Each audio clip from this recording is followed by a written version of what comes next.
Hey folks, my name's Ed Travers. My pronouns are he, him, and his.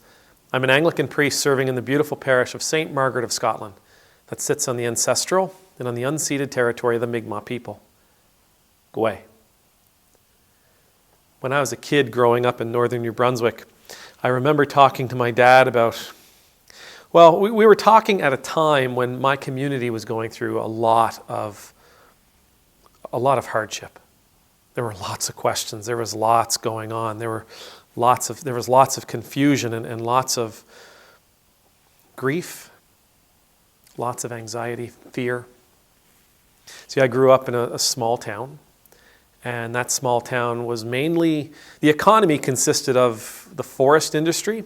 We had lots of mills, and we had lots of paper mills, and they produced lumber and plywood and OSB and newsprint. And of course, you have all the jobs in the forestry to feed that kind of industry. But we also had an Air Force base, CFB Chatham. And the day came when the federal government announced that they were going to be closing the base. And of course, people fought to keep it open. And it worked for a little while, but eventually they closed it. And then talk began that the mills weren't terribly healthy financially. And they began being sold and being chopped up, shipped off, closed. Lots of people were put out of work.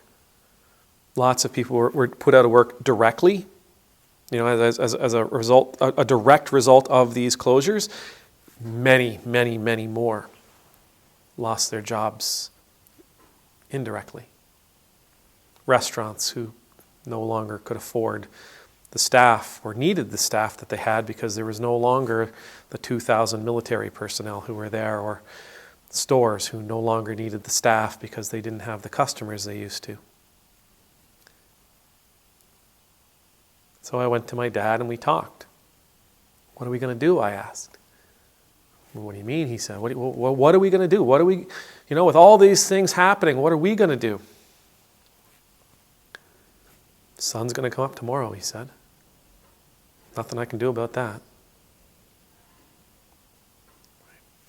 Had this conversation about politics. Dad, what if the Liberals win? What if the Conservatives win? The sun's going to come up tomorrow. It doesn't matter who wins. Around hockey season, I'd find myself all nervous and anxious about the Bruins playing in the playoffs, biting my fingernails and fretting over it, and he would just, Bruins win, great, sun's coming up tomorrow. Bruins lose, too bad, but the sun's coming up tomorrow.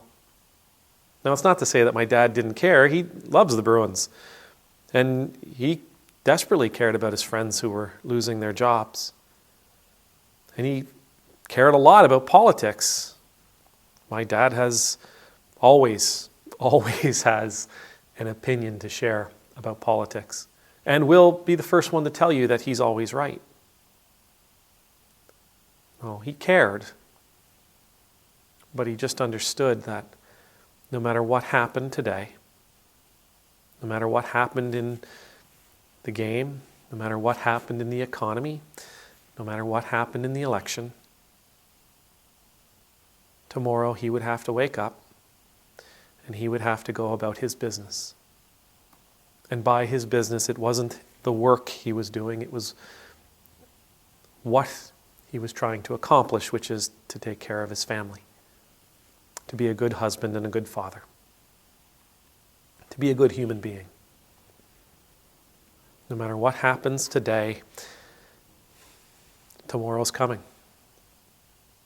No matter what happens today, the sun is coming up again in the morning, and it will set again tomorrow night. But we have a job to do. To take care of one another. To love one another. To be merciful towards one another. To be compassionate towards one another. We have a job to do tomorrow, and it's not going away because of anything that happens today. Now, I know a lot of my friends are really nervous, really anxious about the elections in the United States, and for good reason. They have a lot invested in it. And I wish I could tell you that it's going to be a blue wave or it's going to be a red wave. I wish I could tell you who's going to come out on top. I wish I could tell you how it's all going to play out. I wish I could tell you what the consequences of tonight will be. I can't. We can guess, and we can make really detailed, educated guesses. There are a lot of genuinely smart people out there who could probably tell you if this happens, then that will take place. And if that happens, then this will take place. But for me, no matter what happens tonight, God has placed a call in our hearts to go to work tomorrow. To spend our time tomorrow working for the sake of our neighbors, working for the sake of our community, working to make this world a better place by bringing love into this world, sharing love with everyone we encounter, by bringing light into this world, shining light into some of the darkest corners.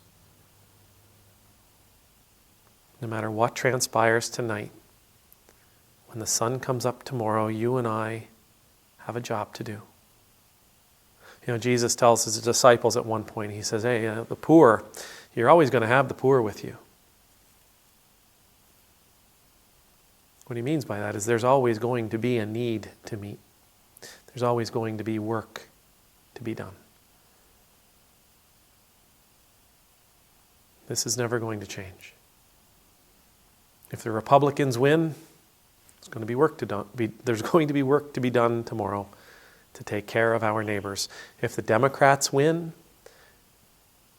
there's going to be work that needs to be done tomorrow taking care of our neighbors.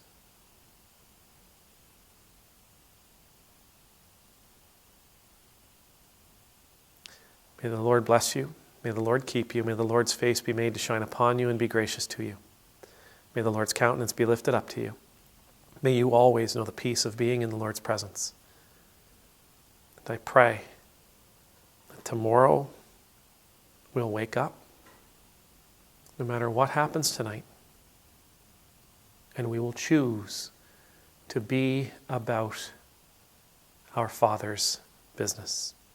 That we will choose to be about God's business. And that business is to share God's love with all we encounter. Amen. Nemultus.